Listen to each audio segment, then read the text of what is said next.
Hey there everyone, 𝗙𝗢𝗔𝗠, physical therapist with Run Smart Online. I want to show you guys a cool way to foam roll your calves, because if you're a runner who's trying to improve your run form, or maybe you just have tight calves in general, this is a great way to work them out. A lot of people don't, in my opinion, don't foam roll correctly. So I figured I'd show you this so that you can use it in your own running. Now, main thing that I see with foam rollers, when people try to foam roll, is they do these kind of things. They just go up and down, up and down. I want to show you a cooler way to do this. And before I forget, this exercise and many other ones are ones that we use with people who are looking to improve their run form. A lot of times when you're improving your run form, you're going to take load of certain areas and shift it to another spot. This is most typical when someone's a big old heel striker with a straight knee, and they start transitioning to a smarter run form. They end up usually overloading muscle groups. So calves are the first thing that get beat up. That's why I want to show you this exercise, because I think it'll help you.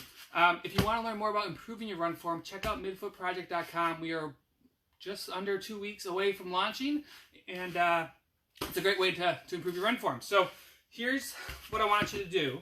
So you're going to get your foam roll, and I like to start down low, not right over my Achilles, so I'm a little bit above my ankle. And what most people don't realize is the calf actually, there's two parts of your calf. You have your soleus, which is a deep part of your calf, and then you have your gastroc, which is the big meat. So we want to catch those different areas, but there's different strands of this. You have your medial gastroc, which is your medial calf. You have your lateral gastroc, which is the outside. So we want to catch all those spots.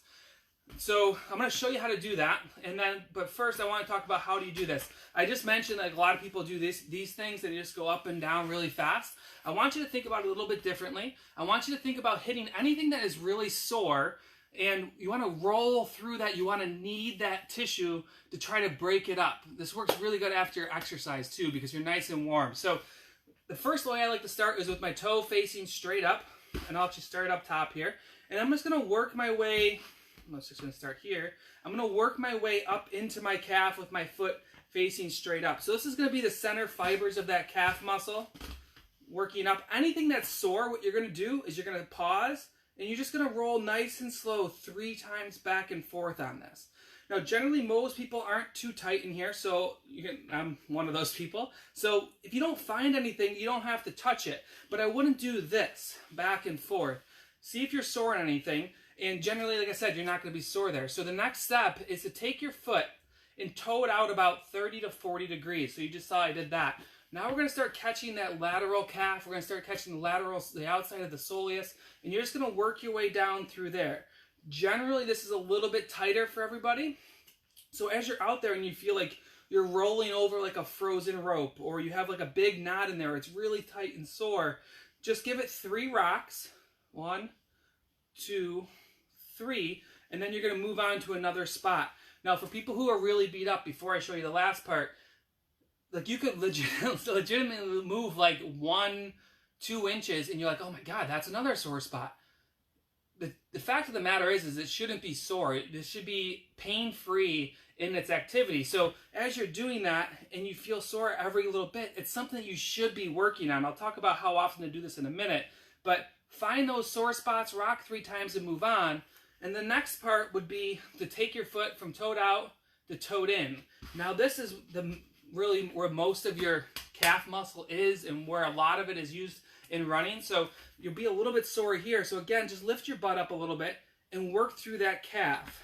Anything that's sore, you're going to go back and forth 3 times on it and work your way all the way down towards the ankle. I'm not horizontal to the ground. I'm just about 30 degrees and working through that. So how often should you do this? How long should you do this? Here's what I recommend for you guys. It's something that we work on in the Midfoot Project. Again, if you haven't checked out Midfoot Project, go to 𝗏𝗏𝗏𝗏𝗏𝗏𝗏𝗏𝗏𝗏𝗏, and you'll see a lot of details there. We got a 5-week course coming up.